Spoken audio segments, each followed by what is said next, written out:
Thank you. Thank you. Hi. I haven't done anything at a press club luncheon in a very long time. I'm super excited.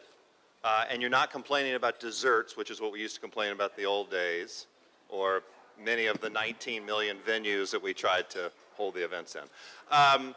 So thanks for having me to have a conversation with two people who have nothing on their calendar for the month of August. Just, you know, lollygagging around as they come back to Sacramento. They don't need a ton of introduction, but of course, as you know, immediately to my left is the President Pro Tem of the State Senate, Toni Atkins, Democrat of San Diego, who served as Speaker of the Assembly before that and had a long political career in San Diego. And off to the side here, looking skeptical is the way I will describe him, is the Speaker of the State Assembly, Anthony Rendon, a Democrat of Los Angeles County. Are you D Paramount or D Lakewood these days? I'm D Lakewood now. You're D Lakewood? Yeah. You were just D Paramount. I know. I want to keep them guessing, you know? These are not the things I worried about in broadcasting, but in print, I have to get that right. So, and of course, has had a long career working on a number of issues in Sacramento, came to prominence on water issues before being elected Speaker, and of course has been Speaker for some time. You are sort of the senior leader of the two, except, of course, that she preceded you as Assembly Speaker. So right. I'm going to start with her. Wonderful. That's what happens. But, you know, I think there would be people in the audience who think it would be crazy for me to start with something other than what's going to happen in the next 23 days, which is exactly why I'm going to start with something other than what's going to happen in the next 23 days. As a way to get into this, you've just arrived back in Sacramento after a month-long recess, so this is the easiest question of the entire conversation. Senator Atkins, what did you do on your summer vacation? Well, if you follow me on Instagram, you know that Plug. I did a 13-state tour of Mississippi, Tennessee, Kentucky, Ohio, Illinois, Indiana, Iowa, Nebraska, Colorado, Utah, Nevada, California. That's impressive. Right. I saw some moose. That was great. And you were on stage in Nashville, right? Instagram, right? Instagram. Okay.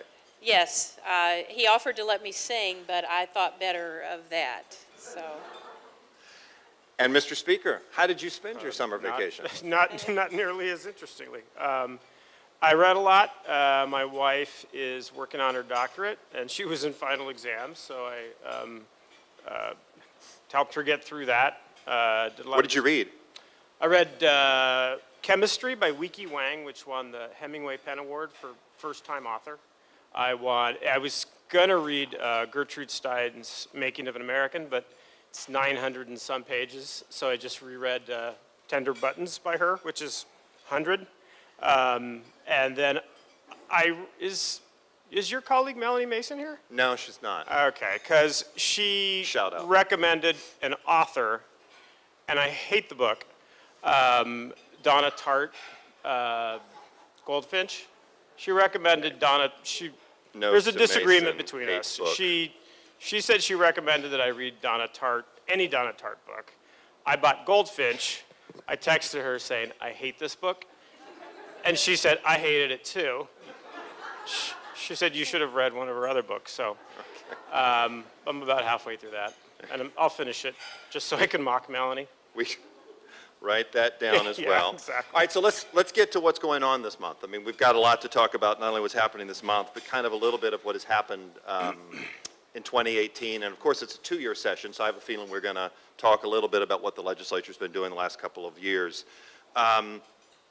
This is a bit of another bit of a softball, but as you're looking at the to-do list for the rest of this month, there are a number of things on it. But what's at the top of the to-do list? Mr. Speaker, we'll start with you. What's at your top priority in the legislative session 3 weeks? Well, I think bail reform is something that we as a legislature and we as a House have been wanting to get done for quite some time. There's a bill over on our side. I know that there are probably discussions going on right now as we speak about possible amendments. It's something that I consider to be not only obviously a criminal justice issue, but an economic justice issue. That'll be hugely important. Obviously, the wildfire issue and trying to unravel that. We have a conference committee that's meeting again later this week to try to unravel some of those issues. I think those are the big issues we'll be looking at, the large sort of thematic issues. Madam Pro Tem? Well, I have to agree, and I'm happy to hear that bail reform is top of the list. We've had some conversations, of course, and we have, obviously, both of us have members, Mr. Bonta, Mr. Hertzberg, who have really championed this, and this has been a long discussion, so I couldn't agree more. It's one of the priorities, and as well, I can't disagree about wildfires. Obviously, we've got a few weeks left. It may seem like 23 days is a very long time. I would say it's long and it's short all at the same time. And we really have a lot of work to do to get through this difficult discussion around how we're going to address and prevent going forward what we are all now calling the new normal. Right. So I'm going to spend some time on wildfires and the wildfire legislation in the conference committee, but because both of you flagged bail reform, let me just jump in with that for a moment, back to it. Bail reform is something that a lot of people have talked about for a long time. We believe in. How you define the reform is obviously the sticky part of this. Whether you completely move away from the cash bail system, whether you do something that's incremental or slight step toward that way. But it's also difficult to get consensus with law enforcement and the groups who support people of lower economic means who feel most unfairly taken by the current bond system. What's the secret sauce to this for you? Well, you've framed it accurately. I mean, we had hearings last year and maybe the year before on this issue, and it was interesting that there was bipartisan agreement that the current system is unfair. I'm hoping to move away from the cash bail system entirely. Whether or not we do that right away or whether or not we do it incrementally, I think that's something we'll decide in the next 3 weeks. But certainly moving away from the cash bail system eventually is something that I'd like to see us do. Madam Pro Tem, you Well, agree with that? I agree. Maybe you'll get to something we disagree on eventually. Probably not. Hold on a second. You'll work on that. I actually think, you know, it is certainly complex, and particularly when you have a number of stakeholders that have conflicting perspectives. And I think the hardest part has been diving into the code and trying to figure out, you know, how to do this in a way that you get broad consensus. But I think at the end of the day, we need to do what's right by people who are really disadvantaged and are the least likely to be able to pay. We know that it disproportionately affects some communities over others, and I think it's just an issue of social justice. I agree, and we need to fix it. But let me take this moment, which I think will be a transition to other topics as well, to point out the fact that there are only about 23 days left in the calendar before you go home. And this is a frequent topic of conversation in this town about why we end up at the 11th hour trying to strike major deals that are hugely complex. And bail reform is not a small issue, as are the others I'm trying to talk about. And I wonder where you put the worry or the potential criticism that you're doing it wrong because you're doing it so fast versus the need to do something. I don't think we're doing it fast. I think this has been a matter of discussion for a number of years. And, you know, whether it is a good thing or a bad thing, we have learned here that there is nothing like the last minute to get things done. It is the tension and the natural pressure that comes from having a limited amount of time to get something done. So I would say we have done a lot of work on this. We have done a lot of research on this.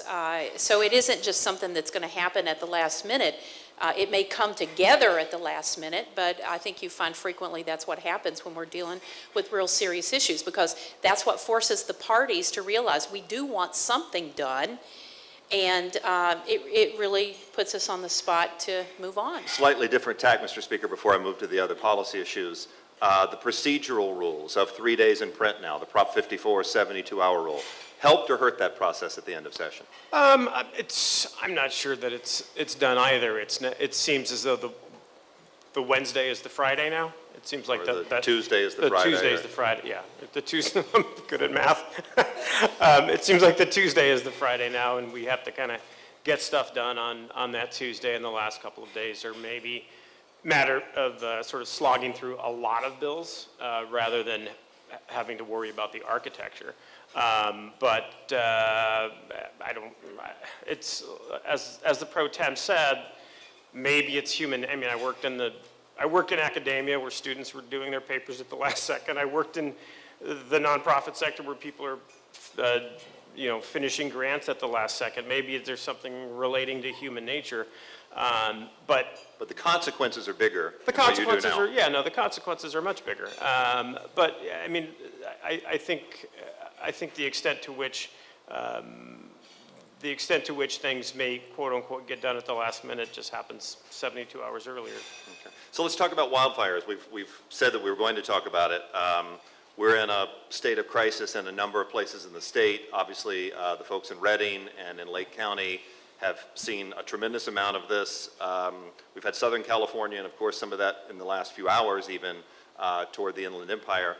A lot of the discussion at this point, when we look at that conference committee, while it talks about wildfire prevention, it's really focused a lot on liability issues, and it's come back to the utility companies. What is the number one thing that has to come out of this for you? Because I want to talk about the governor has a proposal and a couple of things in a moment, but what's the number one thing that has to come out of this? There are people who say the utilities need to be given some sense that they can move forward in this very different climate, and I'm talking climate of the planet, not the political climate, though I guess it could be both. There are homeowners and property owners who are worried about what their needs are. There's the cost of firefighting. There's timber management. Obviously, there are a hell of a lot of things here. Mm-hmm. What has to come out of this for this to be a success? Either one of you jump in. Well, I think the focus has to be on moving forward. The focus has to be on preventing fires moving forward. A lot of that is related, obviously, to forest management. A lot of that is related to the way business is done with respect to the utilities.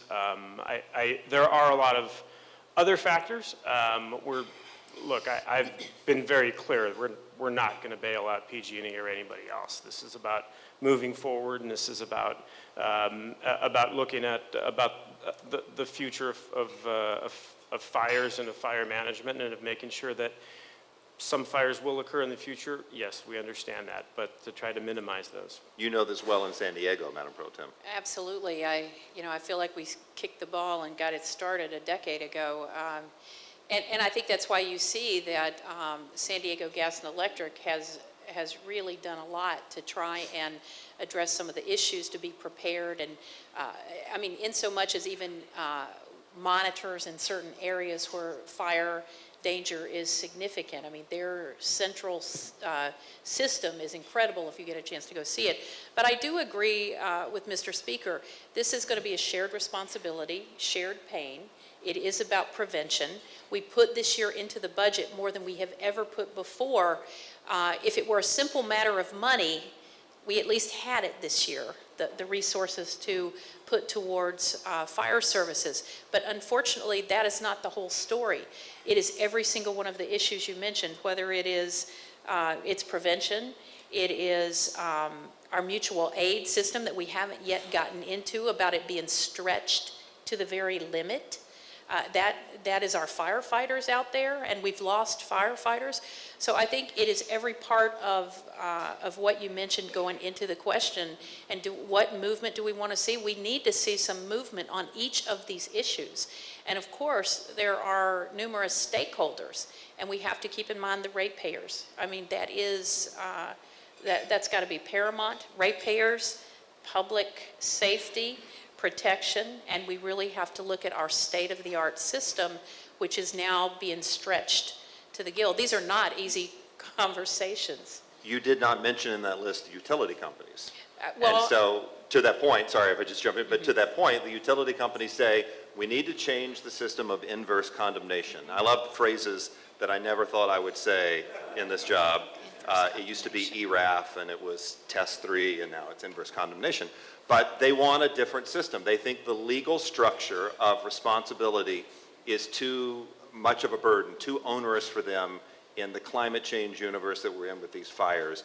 Do they deserve a second look? And I'll start with you, ma'am, and then go. Absolutely, thank you. The utilities are key and central to this conversation because we need a reliable and secure grid and structure to provide energy. However, there has got to be shared responsibility. I agree. We are not here to bail out any industry, but we do have to take a hard look at it. If these were simple decisions and conversations, we would have probably already addressed most of this. But it's not simple, and this is going to be probably about the toughest topic and issue because there are so many stakeholders, and really at the end of the day, it does have to come down to public safety, protection of the ratepayers, and how all of the stakeholders are going to come to the table with something to offer in terms of how we solve this problem. Now that sounds really good in a nice little package of conversation, but it's going to be really painful. What do you think of the governor's proposal? Mr. Speaker, I can pivot it to that part of this in particular. He is proposing a restructuring of that inverse condemnation universe. I think he has, and I think that's something that the working group is going to look at, and I really don't want to get ahead of their work. They're meeting again, I believe, tomorrow. Today's Wednesday. They're meeting again tomorrow. I don't want to get ahead of their work. Again, if there's anything that's focused on moving forward, I'm interested in at least having the discussion. What about PG&E's proposal to securitize the debt that they may face so far? There's a bill, one of your members of your caucus has it in front of him. You support that bill? I don't take public positions on bills until they get out of the appropriations Do you committee. support the concept? I understand PG&E's argument.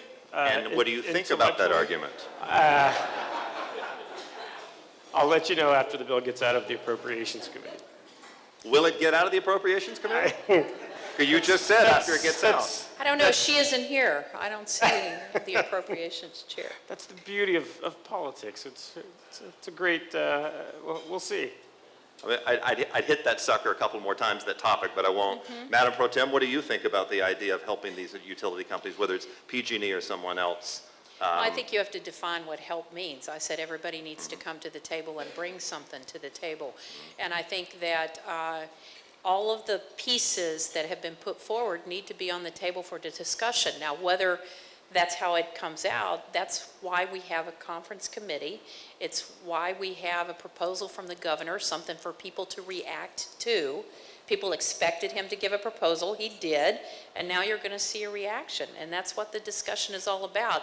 And I agree wholeheartedly with the speaker that you have to let that process work, and that we as leaders cannot be ahead of the process. It really undermines the conversation and the discussion that our colleagues are seriously trying to have. But if I may say for a moment, again, this is a process observation about the way the state capitol works. You saying that is somewhat different than your predecessors. You would speakerize a bill, you'd pro temize a bill, we eyesed a bill, but your predecessors would throw people in a room, right, twist some arms, make something happen. Neither of you are talking that way about a topic like that. Why? Because some people say, great, they've really democratized the process. Others say they have no control of their caucuses. I think the stuff that we've gotten done this year alone, whether it's an incredible budget that we passed where we devoted $500 million to homelessness, our early childhood education investments, our rainy day fund. I think that speaks for itself in terms of our leadership and our quote unquote control over the caucus. That being said, we know we're in a different era. The extension of term limits to a 12-year. To 12-year, potentially 12 years for all of us, has changed these leadership positions to a great degree, and I think the Pro Tem and I are both cognizant of that and respectful of that. We talk about another issue that's been front and center this summer, and that's immigration and immigration enforcement and the issues of families separated and the detention process. And I'm curious as to whether you see a role for California beyond what we have done on some of these topics, and what could you do in the next 3 weeks to speak out about that? Madam Pro Tem, I'm reminded in particular, tell the audience, I went down to see Senator Atkins in her district. I walked around her neighborhood with her. She was kind to show me like her favorite place here, her favorite. I got lots of tips about the South Park neighborhood, so that's another, I used to say it's another podcast, but we're not podcasting. But when we were having a conversation down there, something that stuck with me. I asked you about Trump and about the Trump administration and what you could do, and you said, I learned, back when I was a kid, you don't poke a bear for no reason. You don't needlessly poke a bear. But is this a place where the state needs to do more, needs to stand up more? Is there something we can do in these final weeks, given what has been going on this summer? Well, I think we have, and I want to commend Speaker Rendon and Pro Tem Emeritus Kevin De Leon for making a very important statement after the election, which was our immigrant communities and families are a big part of California. They are our residents. I mean, I'm just sort of taking liberties here, but that statement was very powerful, very strong, and very necessary. I don't consider that poking a bear. I consider that being responsible to your residents who were afraid. And there needed to be a comment. And I think the measures that we have taken, SB 54, responsible action taken that does not protect criminals, but does protect families. And I think in terms of the next 3 weeks,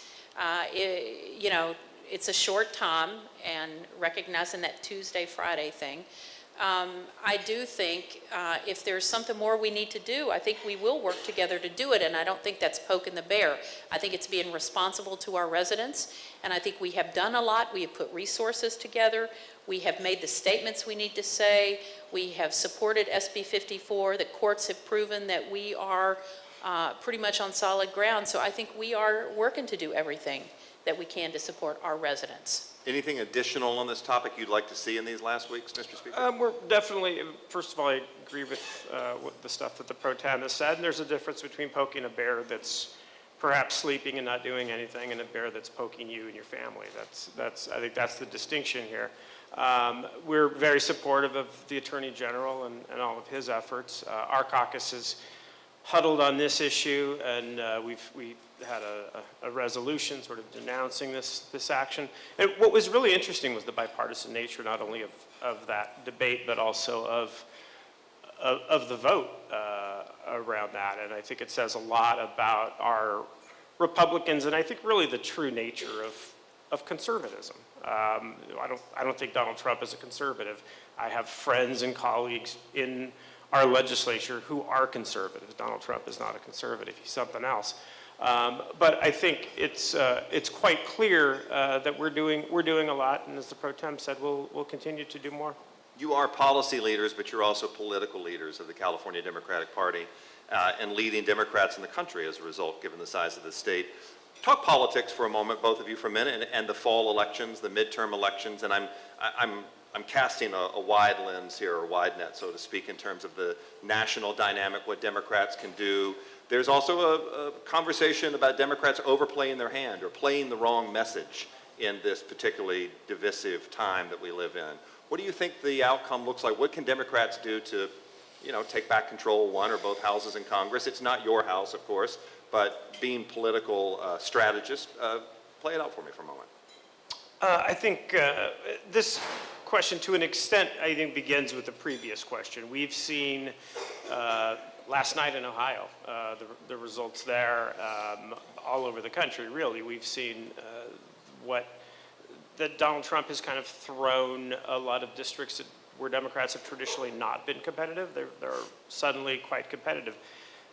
That being said, we can't talk only about Donald Trump. And I think that's where, and I was at the National Council of State Legislators last week, I think that's where California has an important story to tell. It's one thing to just spend all of our time trashing Donald Trump.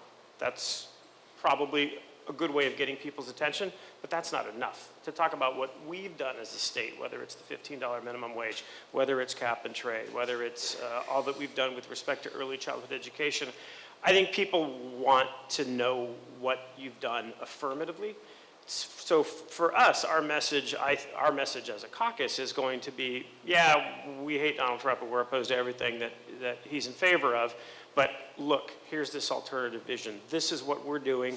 And oh, by the way, while we're doing this, we're also building a rainy day fund of $18 billion and being fiscally responsible. Madam Pro Tem, what do you think about that messaging for Democrats? I think that we have to talk to our constituents. I think we have to be focused on communication and the work that we do with communities. There's a reason I spend time going to communities when I go home. I have 131 community meetings in my district, and it's a very, it's a district that expects your attendance. And in my conversations with my communities, that's exactly what they want to know. What is California doing? And many of them do not like the divisive conversations going on. They're not into Twitter messages from, in terms of, you know, the rhetoric. They want to know what you're doing. They want to know that you're doing the job they elected you to do. And I think that needs to be our message, because on the ground, when you see some of the races that have been taken back in New York, it is about a person who was connected to her community and was out there having conversations aside from all of the chaos and chatter and politics. And now, that's very local focused, but I think people in this day and time want their elected officials to lead. They want you to be authentic and truthful. And you know, I think we give a good counterbalance to the message coming out of the White House right now. I want to use your phrase of authentic and truthful, or authenticity and truthful, and I'd add maybe accountable, to talk about something that comes back to Sacramento. We have spent the better part of a year, if I can roll back to the time of the fall of 2017, where we started to have a conversation here that was part of a national conversation about sexual misconduct in the workplace. Both of you, let's be honest, have had members of your caucuses who have left Sacramento in the wake of some of that conversation. And I'd like you to talk, Madam Pro Tem, maybe begin, and then Mr. Speaker from there, talk about the state of that topic as far as it relates to the legislature's ability to hold its employees and its members accountable, and to be open with the public about when those problems pop up. Mm-hmm. I think I want to commend Senator Holly Mitchell and Assemblymember Friedman for leading the effort in terms of the work that we need to do. I think change has to happen. I think it isn't just about policies and procedures that you put into place, how you do the investigations, who does the investigations. It's about the follow-through. And I think real change does not happen overnight, but you do have to set the tone, and then you have to live it, you have to implement it, and you have to see it through, and that takes time. And I think that we've done that. I really think our process to evaluate, and I want to remind people that these are employment issues, these are HR issues, and you can sort of differentiate elected officials from staff, because we have a responsibility to the staff to make it a safe work environment, one in which they feel appreciated, that they have the ability to grow personally and have a career without fear. And I think that we have started, I feel good about what we've done, but really the test is going to be over time. We've done a climate survey as a baseline. We expected that not to be good, and actually it was better than we thought in terms of why people work in the Capitol, that they love the work, they love their job. They actually like their supervisors, but they do want to see an investment in their growth. And so we're doing that. Elected officials are a little different. They are elected by the people, and I think any reticence you've seen in terms of how we try to grapple with that is that we recognize that an individual has been elected by their community, and yet when there is something that is not okay in terms of behavior and you investigate it, you have to take the action. You have to take the action. And I think we've done that. And it has been painful and hard, but I think it has been a good process, and I think we have more work to do. And I look forward. I think the relationship that the speaker and I have, we've talked about this multiple times. We are committed to making this, certainly both houses to participate so that there's consistency and that our mutual employees feel safe and that we are responsible. And in terms of the accountability, we are putting out information as it relates to the outcome of the elected officials and high-level staff members on sexual harassment discrimination. Mr. Speaker, you want to weigh in before I follow? I'm incredibly proud of the work that Ms. Friedman and Ms. Mitchell did and that we did as a legislature. I think the hardest thing for any organization at all, the management of any organization, is to give up power. And we did. We gave up power. And a lot of these, the investigations and decisions are now going to be made by an independent body. We did that because we wanted to do better, because we knew that we have a problem, like so many institutions in our society. We know we've had a problem with sexual harassment in our building as a workplace. So we did what I think all responsible legislatures do. We had a series of hearings. We heard best practices. And I think what surprised people was that we actually, we not only did we hear from folks, but we followed best practices and adopted a best practice that really takes the power out of the hands of the pro tem and I, because that's the right thing to do.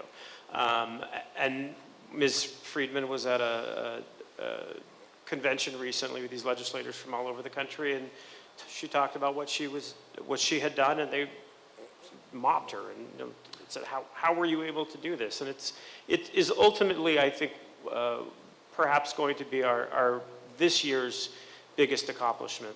There's been a pall over the Capitol this year. It's been a difficult year, but having this come out of this year and having this come out of that committee, I think says a lot about our members. So really quickly on this topic, and I got a couple more, and you guys have your own questions. I won't forget them. But I do want to talk about this topic in two parts. One thing that is continually talked about is, well, this is actually there's more than one part to this, sorry. There's a culture issue. There's a culture of the workplace. And part of that culture is a discussion of whether there's fear. There's fear of coming forward. There's fear of retribution that's not easily identifiable. Do you think you've changed that already or not? Absolutely not. No, culture takes a long time, and you're right. I watched all of the hearings, and every person who testified said what you just said. The culture has to change. It's one thing to change policies and procedures. That's good, and that's a start, but ultimately nothing changes until the culture changes. No, that cultural change takes a while, but I think we're, as the pro tem said, I think we're starting that process. And it won't be done overnight. And I think we have to continue to evaluate every circumstance. Our Rules Committee, which I chair, is hearing all of these after the investigation is done and it comes back to us. We are monitoring every piece of it because I don't want to be lulled. I think we have done incredible work together. But if we get lulled into the sense of we've done it, it's done, that's not enough because it's going to take practice. It's going to take practice and a consciousness that we haven't had. And we need to really look at ourselves over these next few years. And I'm really excited about the possibility that we have, the speaker and I have the ability, working with our colleagues, to actually see it through. And we have to prove to our staffs in the building that we are committed for the long haul. And I think it's really easy to forget. And what I keep trying to tell anybody that talks to me, it isn't about you over there and the action that you took and we're following. It is about me right here.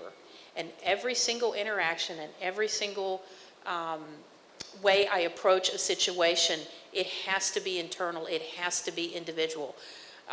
You know, and we have this moment in time to do it, and we can be a leader and we can be an example. So there's an accountability inside the building, but I want to jump with the accountability outside the building. I want to ask you a more direct way of this. There is discussion among some that the Legislative Open Records Act needs to be modified. It needs to be amended. It needs to be updated. It needs to be more transparent. I can tell you as a 17-year member of this press corps that I have had exactly 0 Legislative Open Records Act requests granted prior to this conversation that we've been having. There was a bill to modify the Legislative Open Records Act to codify some of what his internal practice now. Does the Legislative Open Records Act need to be modified? Is it truly transparency, given it's different than the standard held to every other agency in the state, every local government in the state? Well, I think you've seen the legislature move. I would also say a part of this is that these are HR issues, and we have a responsibility as an employer. We are unique. I grant you that. We're the legislature, we're unique, and we're finding in that uniqueness how we address these issues has been difficult. But why are you unique, Madam Pro Tem? I mean, because these are records that are available in other parts of local government. Well, I would say how transparent is the media on their issues around sexual harassment. We could be, but we're not elected officials. So we are held to a higher standard. Yes, we you are. are, and we're held to a higher standard to not only provide transparency and information, which I believe we've worked very hard to do. We have had internal discussions and released much more. But we also have a responsibility to protect employees as well. It's a balancing act. I'm sure the press would like everything we do, but there is issues of privacy, there's issues of security and protection, and I think we try to balance those issues as well. Mr. Speaker, just really briefly, the bill I referenced did not move forward in your House. This is the Mark Stone bill? Yes. Yeah, we had the committee on sexual harassment that I talked about, and we didn't want to get ahead of that committee. We held a bunch of bills, and that was explained to all of the authors in our caucus early on. We have this committee that's going to look at our internal policies and procedures as relating to sexual harassment, and anything that interferes with that would interfere with the work of the committee. We didn't want to do that. Real quickly before we get to the audience, I'm going to have one more conclusion thought, a broader one if I can, for you. There is an election this November. You're going to have a new governor. You're going to work with a new governor. I think I know who both of you think that new governor is going to be. But can you talk about the relationship with the executive branch, the governor, and the legislative branch? In the earlier era of term limits, when members moved through the legislature so fast, the executive branch seemed to have a little bit more power, in my observation, than the legislative branch. And legislators were gone, and governors had a longer term. And this governor in particular has a unique, long view of California. What do you think that working relationship is between the two branches? What do you think, will it change at all with the new governor? Because you guys have been around longer. He's somewhat the new kid on the block. That could be either he, by the way, relative to Jerry Brown. What do you think about that broader structural relationship between the two branches? We are talking about Travis Allen, aren't we? Someone will tweet that now. Clearly.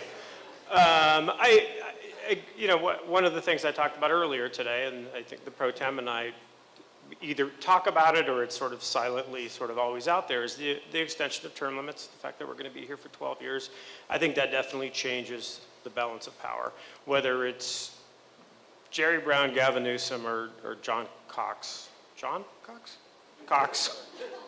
John? That's him. Is it? Yeah. Yeah, Is it? that's Yeah. it. I So knew you his just last, made your own headline now. I got his last Speaker name. Rendon didn't know the whole name of the Republican candidate. I for got his governor. last Yes, name. go ahead. He's still betting on Travis. Who can see past Travis? It's the glare. You two could go on forever, please. I think Go ahead. ultimately the balance of power is going to change. And as somebody who taught political science for a long time, I think no matter who it is, that's a good thing. Legislatures are I used to always say this when I would teach, legislatures are the most democratic branch, they're the closest to the people. It's a good thing for the legislature to be empowered. I had a great meeting with Gavin Newsom a couple of days ago on policy issues. He's completely aligned with, I shouldn't say that, he's largely aligned with us. That's another policy, that's another tweet, right? He's largely aligned with us. I see very few areas where we're going to disagree on implementation of those types of things, yeah.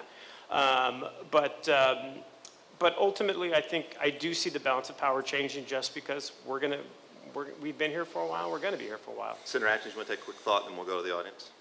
Well, every administration is different, and we've had 8 years with Jerry Brown. I've had 8 years with Jerry Brown, and that's been interesting to say the least. I've enjoyed it as Speaker and as Pro Tem. But, the other thing I'm really looking forward to, since I get to be here with Speaker Rendon, is our relationship as a legislature. Usually you've got the Senate, the Assembly, and the governor. And even if you've got all Democrats, it can be quite an interesting dynamic. Yeah. And I think one of the things I am excited about, and I said when I was sworn in, I have a good relationship with the Speaker. And we are really hoping to work together. And I think that's going to add a dimension to this that you'll enjoy watching maybe in the next few years, whoever is governor. Or in the next 3 weeks, green carpet, red carpet fights. Well, green actually is my favorite color, but I look good in red, so. Colors of the carpets in the two houses.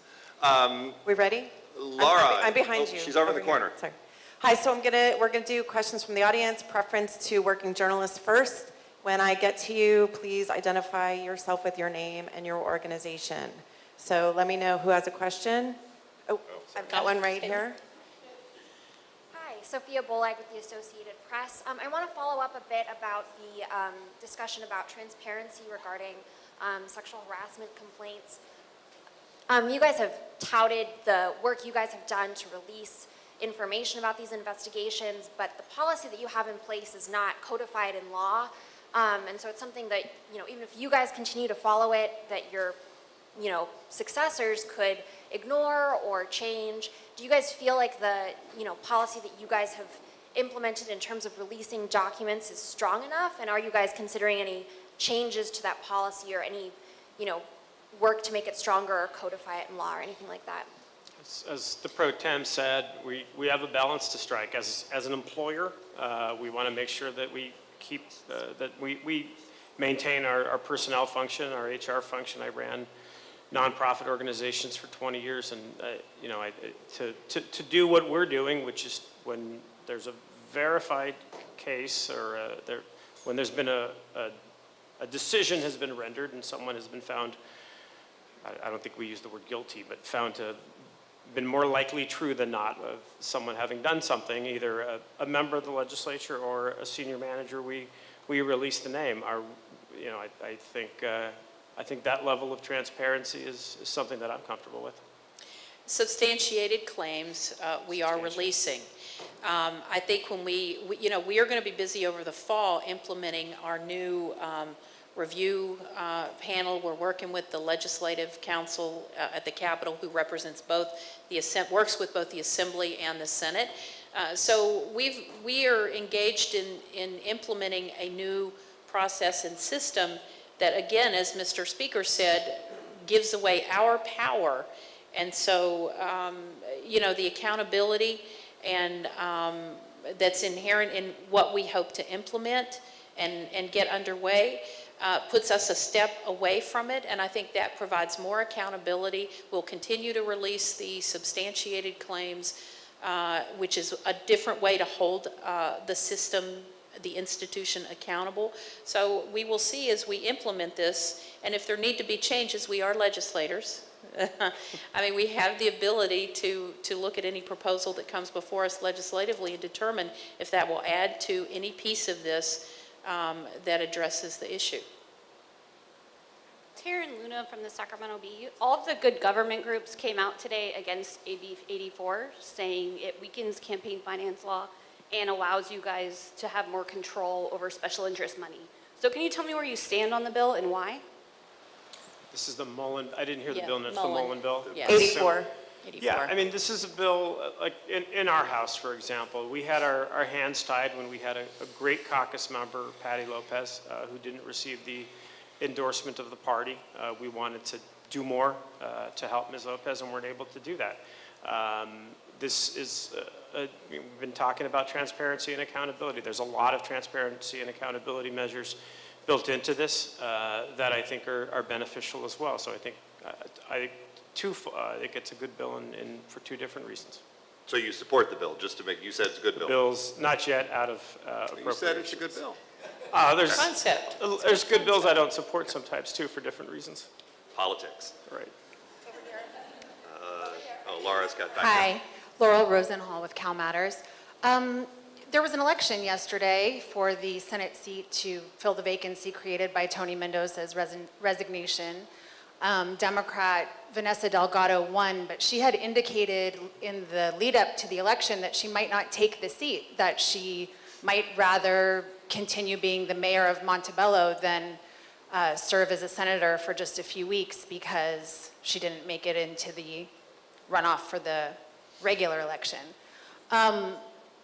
Have you heard from her? Do you know she won, but is she going to become a senator? What do we know about her status right now? I assume this question is not for me. I think this is I'm Madam gonna Pro Tem. let it, no. Got it. Well, you know, it's almost 1 o'clock. I think we were double checking the numbers. I don't want to speak ahead of an outcome, but it looked very positive as of the last time I checked, an hour or so ago. Have had conversations with her. You know, she had to go through a process herself, given the unusual and unique circumstances. We've never had, maybe we have. I'd have to look at the press to find out, but I don't recall an election like this or a special in addition to the regular, but we anticipate her joining us. I have had conversations, look forward to it, and she had to go through a process to make a determination, as anybody would in a personal situation in which you encounter something as unique as this. But doesn't this also, I'm sorry, Laura, but I just got to, this is the follow-up. I raised my hand, John Myers, LA Times. Right. But doesn't this get to the thing that Do people you talk see about? ground, Laurel? I just want to know. Go About ahead. the special election process in the state, the unbelievably low number of people who turned out yesterday in that election. And it happens time and time again, and a favorite columnist of mine, George Skelton, has often written about the fact that why don't we let the governor appoint these and do something? Why don't we let a small interim? Would you support anything other than the current system? Just quick question. I won't answer that till it gets out of appropriations. Would you support any change to the system, Madam Pro Tem? Well, I would like the time to look at it and think about it. I mean, I think if you look at the turnout, let me just say in 2014, the turnout was incredibly low, and it was a regular election. So I'm going to just hit that point that you made in terms of the turnout. You know, I'd look at it, of course. I mean, I think there are taxpayer dollars that are spent to do this. You know, it's a reasonable issue to look at and consider, absolutely. Okay. Sorry, Laura. Ben Adler with Ben. Capital Public Radio. The question I think we're all wondering is, since y'all get along so well, can you commit to adjourning before bars close on August 31st? No. What I'd actually like to ask is, it looks like the Ledge Audit Committee rejected the request to audit the DMV. A couple of senators Democratic senators didn't vote. The Assembly side did. A couple senators chose not to vote. And so I'm wondering, why on earth would you not want to audit the DMV, given the 8-hour wait time reports that we've gotten? You have more information than I do, obviously.